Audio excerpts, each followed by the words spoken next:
Yes, nagbabalik po ang Showbiz Unlimited. Kasama na po namin yung sinasabi namin kanina, isa po sa veteranong manunlat at kaibigan po namin mula pa rin po sa Philippine Movie Press Club. Walang iba kundi si Mr. Boy Romero. Hi kay Boy! Welcome sa Showbiz Unlimited! Magandang hapon sa iyo, Romero, sa Hamidjet. Parang nakikita ko sa iyo kayo susunod sa yapak nila Mr. Boy at Miss Lisa Aquino. Hindi naman, di ba? Sa... Mami, magdadance ka rin, no? So, kung si Tito Boy ay king of talk siya, queen.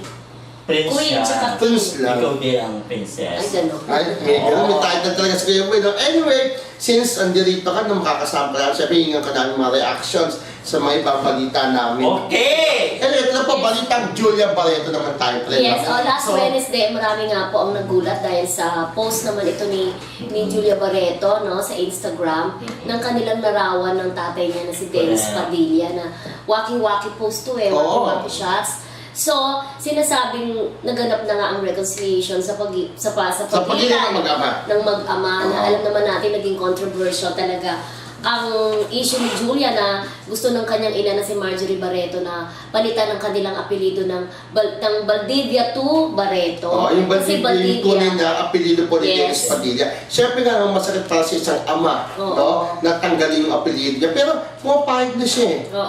Pumapayag na siya. Pero dahil dito naramdaman naman ang epekto nito sa career ni Julia. Ito ang pinakahuli ang ASAP 20th anniversary nang lumabas itong It Girls It Girls sabi ng mga Romela, pinalakpakan na sila Liza, Catherine Bernardo, Julia Barreto, sabi mo nga pinakamahina si Janela Salvador. Nung turn na po ni Julia Barreto na para kumanta, siya po yung pinakamahinang sigawan. So ikaw, ano sa tingin mo Kuya Boy, di ba? Naka-apekto yun dahil siya po yung simpatya. Yung simpatya ng mga napunta kay Dennis, di ba? Yun talaga so, naluwanagan ang kaisipan ni Julia at saka ng kampo nito, mami. Yan talagang malaking epekto nung yung, di ba, kapapalita ang apelido niya from Valdivia to Barreto. Hindi pa pinati ng Pasko. Oo, sa kulturang Pinoy kasi siyempre, hindi, hirap na hirap makakaw ng simpatya yun. Oo. Dahil siyempre pag wala si... sa kulturang bakla, sabi ni Evelyn Chow. Siyempre wala naman si Julia. Kung naman yung tagumpay na tinatamasan niya, maliit man ito o lumanap part pa rin si Dennis. Oo, dahil hindi naman siya magiging Julia Barreto kung si Marjorie lang mismo nagawa sa kanya. Correct, ang maganda bago pa siya mag-debut sa March 10. Talagang maganda rin siya niya. March 10, reporter talaga. So si Dennis Padilla ang magiging first dance, no? So abangan natin sino magiging muli. Sabi, di ba? For sure, bilang tatay. Di ba? O baka kasi yung first dance, di ba? Sure, yung last dance, may sinabi. Last dance lagi naman yung pinakamalapit na lalaki sa'yo, yung boyfriend mo. So sigurado kung ganyan nagkabati na sila, magiging masaya yung debut. No? Kung ang tanong, pumunta naman kayo si Dion, sana pumunta. Hindi, mukhang okay na nga sila. Okay na, no? Pero ito nga, no, may mga nagtatanong, may mga question pa rin. Na, sa sincerity daw ni Julia na kaya lang daw nakipagbati, di ba? Because ramdam niya na at magdedebo na siya. Oo, naramdam niya na hindi na siya ganun kainit, no? At hindi naman siya talaga uminit nung una pa man, di ba? Hindi, kasi... Pero paakyat na yung karne, pasikat na rin sana, di ba? Uminit, ibig sabihin paakyat, uminit naman. Pero naudlot, kumbaga nabunan sa klase sa verano.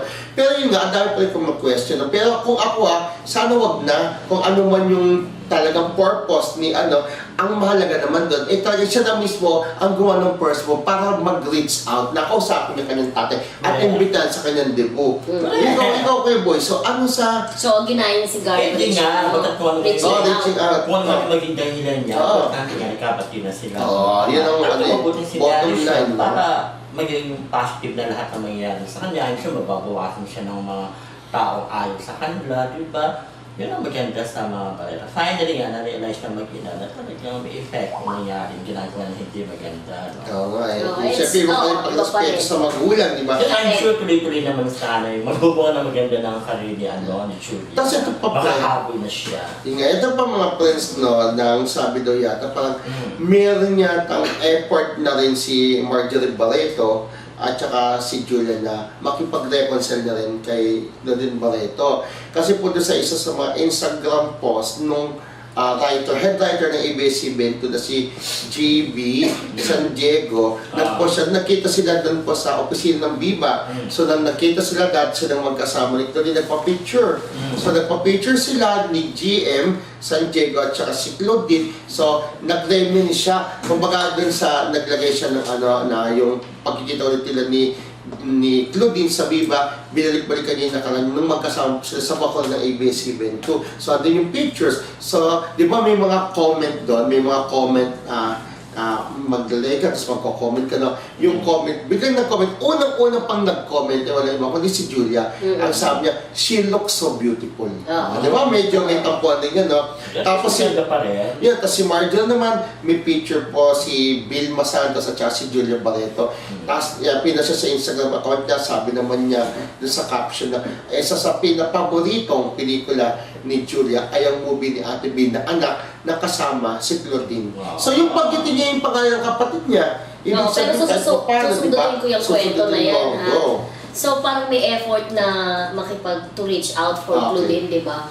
Hindi naman kaya kasi itong si Marjorie at Gretchen Barreto naman daw ay nagkakaroon ng tampuhan ngayon, ha?